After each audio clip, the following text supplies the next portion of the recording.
Hey guys, I'm Gogo Lomo David, and thanks for watching LivesAlign.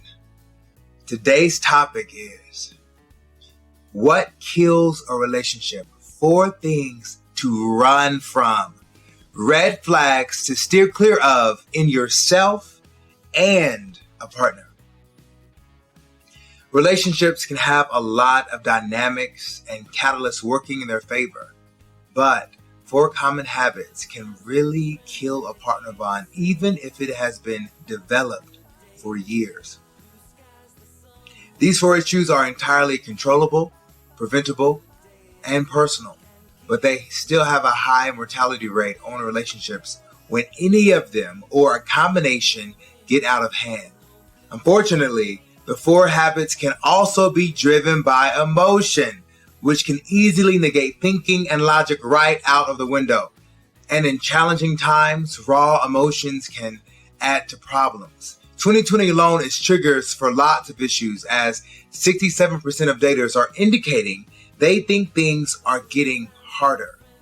So it's important not just to understand what the killer habits or behaviors are, but also have the perception to see them coming on during a heated moment. I think it's so important that in those heated moments, if you are armed with the tools to handle the situation, you'll be able to conquer the conflict. Criticizing versus critiquing. People frequently mix up the two, thinking that critiquing is synonymous with complaining. Very few people want to sit around and be berated about how they don't do something right, aren't good enough, have flaws, or get degraded. Criticizing only tears a person down and rarely ever produces an improvement in a relationship. Unfortunately, it's used frequently to communicate unhappiness with how the other partner is behaving. It's often couched in being upset with the other partner, acting selfish, yet the criticism is really very much about what the speaker wants, regardless of whatever else has happened.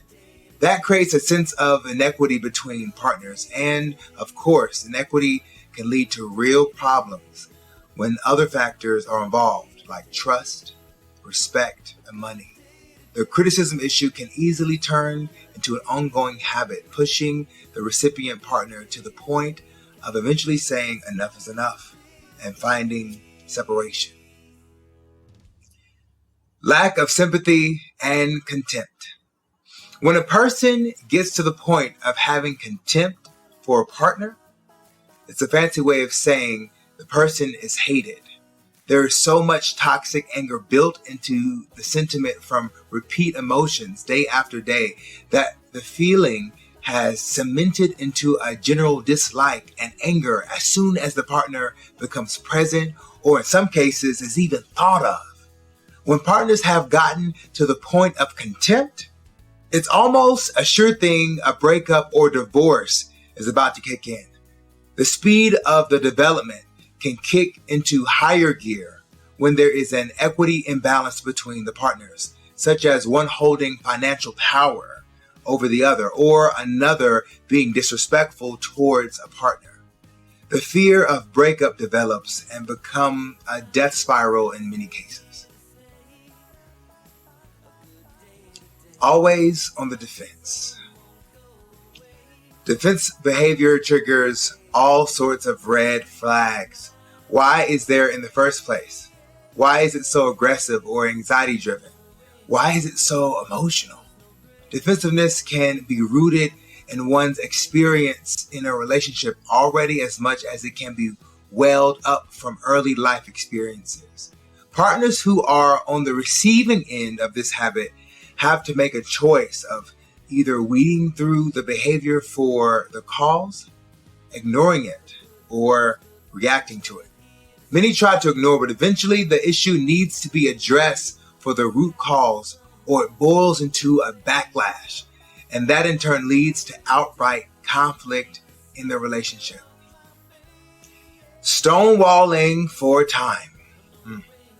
This habit is often on the reactive side, and typically shows itself when the partner is being attacked or feels like he or she is being unfairly accused. Fortunately, while it makes a hard defense to attack, stonewalling also shuts off all communication and the problem doesn't get solved. And when people stop talking, they drift apart very quickly. This kind of behavior can lead to avoidance and eventually deception or separation.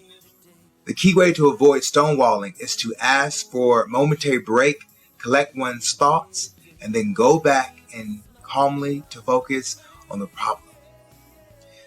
Well, that's it for now. I'm Go-Go Lomo David, and we at LivesAlign hope you learned something valuable.